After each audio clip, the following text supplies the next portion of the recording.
Welcome to your favourite day of the week, everyone, and throughout history, empires have been built and defined on strong and dominant armies. Brave soldiers in the peak of physical fitness, like the person watching this video, who risked it all on the battlefield for the ultimate glory. In these armies, many elite units began to appear, which struck fear into opposition hearts and could turn the tide of battle with their prowess and morale. So just a quick heads up, you might hear sexy beast a lot here, because I brought all these videos over from the vertical video sharing app and brought them over here, because if I was going to put them on shorts, I'd have to cut a lot of information out, and if I was to redo it in a whole longer video, it would take a lot of time to edit, so I've just put them all in a compilation here because they're still really good, and I hope you all enjoy. So thank you for watching, everyone, and sit back and relax and enjoy some sexy beasts. So this fine chap over here is a Templar Knight, part of the Knights Templar military organisation, which provided some of the most fearless and finest warriors ever to grace the Holy Land during the time of the Crusades. The order was formed in 1119, 20 years after the Crusader capture of the city of Jerusalem, as pilgrims who were making their way to the Holy Land were regularly attacked, so they needed someone to protect them.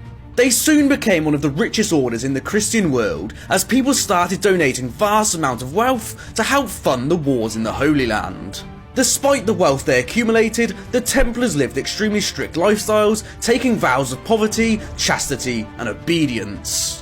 They were exempt from local laws and taxes, and only took orders from their master, and if he commanded something, they had to obey it as if Christ himself had ordered it. Meals had to be eaten in complete silence, while readings from the Bible were given, and each knight received equal amount of portions, with the leftovers being given to the poor. The company of women was forbidden, as the rules scorned it was dangerous for men who had died many times for their embrace. Married men were allowed to join the order, but they were not allowed to wear the white clothing. Their white clothing signified complete purity and chastity, while black and brown garments were given to lesser ranked Templar sergeants and squires who did not carry the full rank of knight.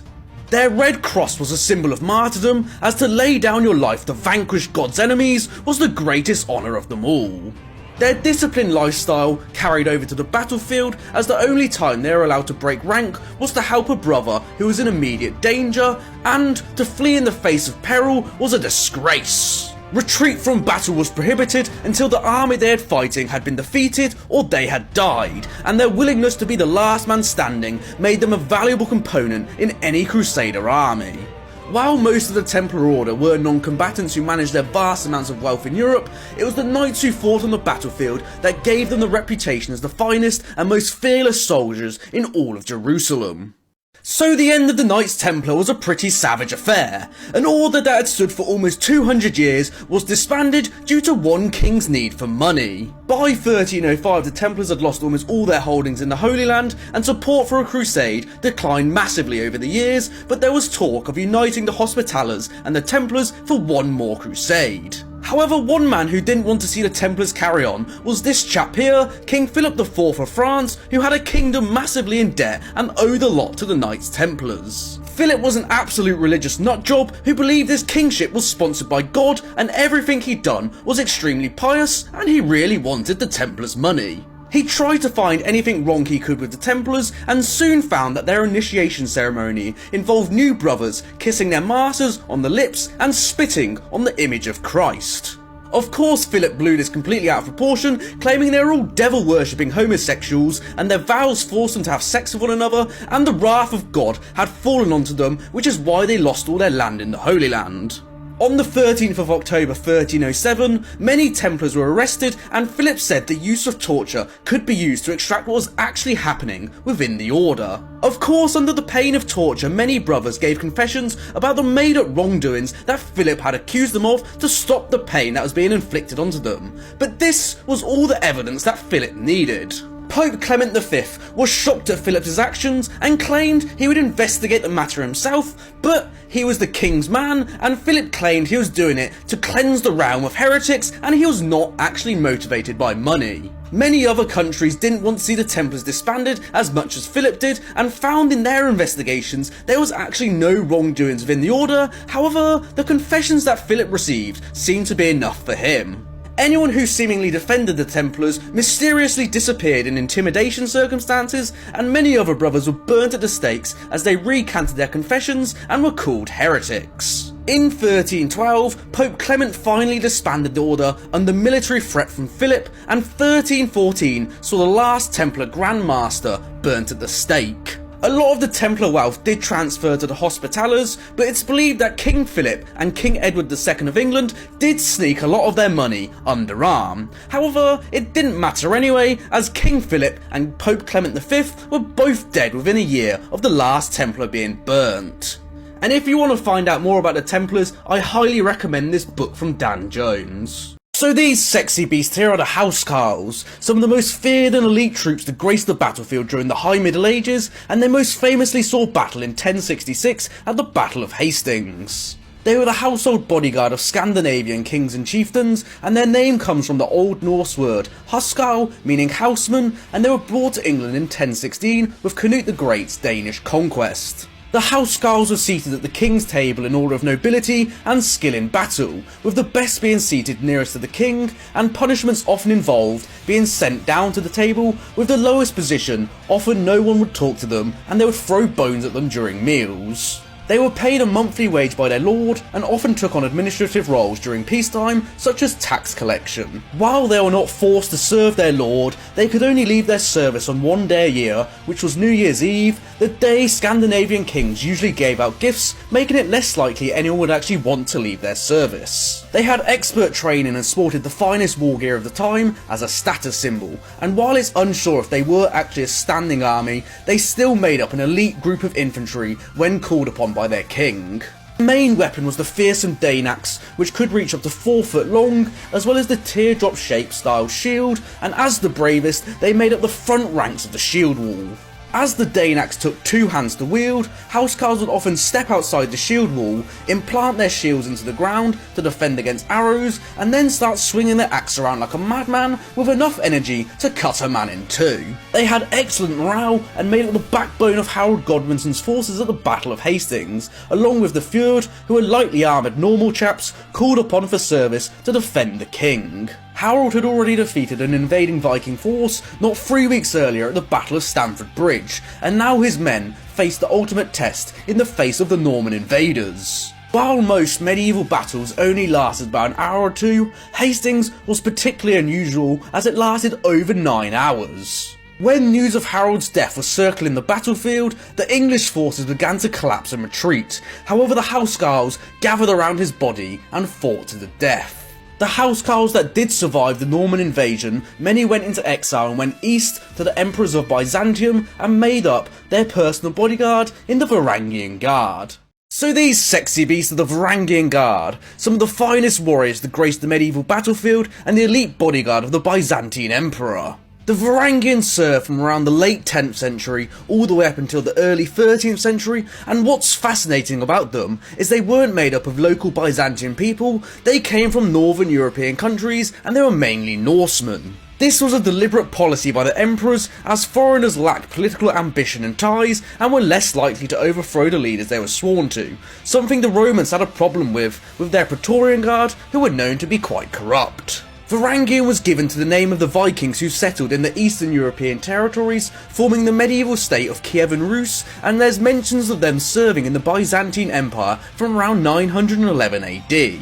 In 988 AD, Emperor Basil II received assistance from Vladimir I of Kiev in the form of 6,000 Norse warriors to help defend his throne, and in return Vladimir got Basil's sisters hand in marriage and converted his people to the Christian faith. The following year saw Basil defeat a rebel army, with the brutality of the Varangians noted as they pursued the fleeing enemy and cheerfully hacked them to pieces, with this believed to be the formation of a permanent elite guard. These Norsemen helped stabilise Basil's rule, and it set a precedent for future emperors to hire them as mercenaries and bodyguards, as they could surround themselves with fiercely loyal warriors from the corners of the world. The Varangian Guard were often called axe-bearing barbarians by contemporary accounts, known for their use of the two-handed Dane axe, and they are often deployed in battle during critical moments, trying to secure the victory or turn the tide.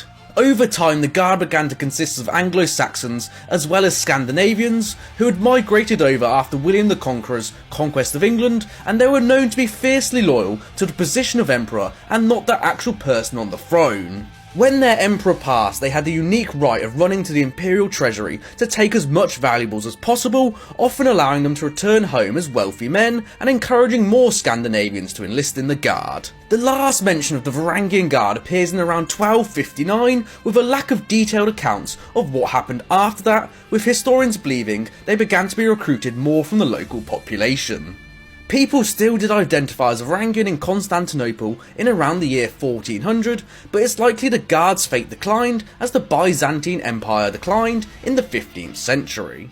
So this sexy beast here is the English Longbowman, the pride of the English war machine and famous for its great influence at victories at Crécy and Agincourt. The use of the longbow in continental Europe was looked down upon as something peasants did, but in England, every noble, including the king himself, had to have the ability to handle one, and skill in the art was a prized possession. The common draw weight of the English longbow is around 150 pounds, and a professional archer could fire as high as 20 arrows per minute, something he had to train his entire life for. By the time Agincourt rolled around in 1415, it was compulsory in England for every able-bodied man between 16 and 60 to practice the longbow every Sunday. Archer skeletons at the time have been found with twisted spines and increased bone density of overdeveloped shoulders and arms, which is a testament to how much strength it took to use this beast. During the Agincourt campaign, archers would be equipped with roughly 60 to 72 arrows, which was enough to last them for a 7-minute bombardment,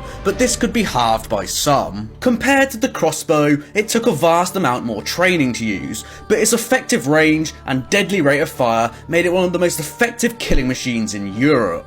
So this beautiful specimen here is the Genoese Crossbowmen, some of the most renowned and sought after mercenaries in the Middle Ages. Hailing from the Republic of Genoa, these expert marksmen were hired from generals across the land to complement their forces, and their commanders of their companies were from noble birth. Their crossbows packed a tremendous punch, required minimal training to use compared to the longbow, and were excellent for defensive operations due to the accuracy they could achieve with them. However, they required a vast amount more maintenance to use than the longbow and were remarkably slow to load. While the professional longbowman could fire up to 15 arrows per minute, the crossbowman would be lucky to push 3. The Genoese crossbow knew about this weakness, so they came equipped with chainmail armour and these large shields called pavise shields, which they could hide behind whilst they were reloading.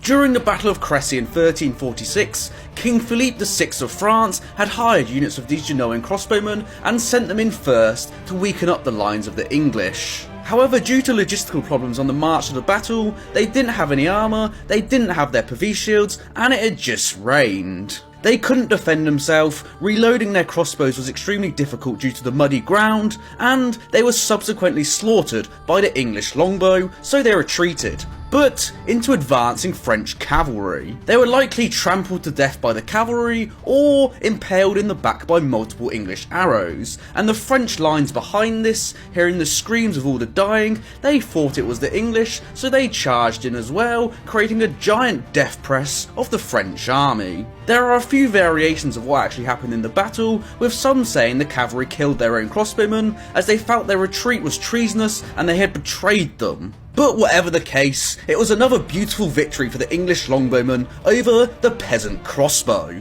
So these two beautiful specimens here are the Eagle Warriors and the Jaguar Warriors, two of the finest and most feared warriors to grace the Aztec Empire. Warfare was extremely important to the Aztecs, firstly to expand their lands, and secondly to capture prisoners to be used in religious offerings, so they needed the finest warriors available.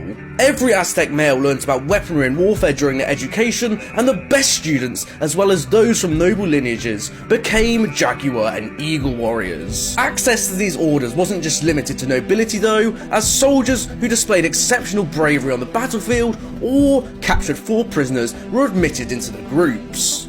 Eagle warriors were the symbol of the sun god, whereas the Jaguar warriors the symbol of the night sky god, and their light armour dress wear represented courage and strength on the battlefield. Their primary concern was to capture the soldiers and not kill them, as killing enemies was seen as clumsy and sacrificing humans to their gods was a far greater honour than killing enemies in battle. Their primary weapon was this wooden club with this unpronounceable name, set with obsidian blades that was excellent at stunning and capturing enemies. However, it wasn't as effective against steel weapons as the blades blunted easily. On the battlefield, the Jaguar and Eagle warriors were the military leaders, and off it, they were on par with the most elite members of society. Following the path of warfare was a great way for commoners and peasants to raise their rank in Aztec society, and the Jaguar and Eagle warriors were the pinnacle they could reach. Personally, I think if I was on the battlefield, the last thing I'd want is a man dressed as a Jaguar with a club ready to beat me unconscious, running at me, saying he's going to sacrifice me to his gods and eat my heart out.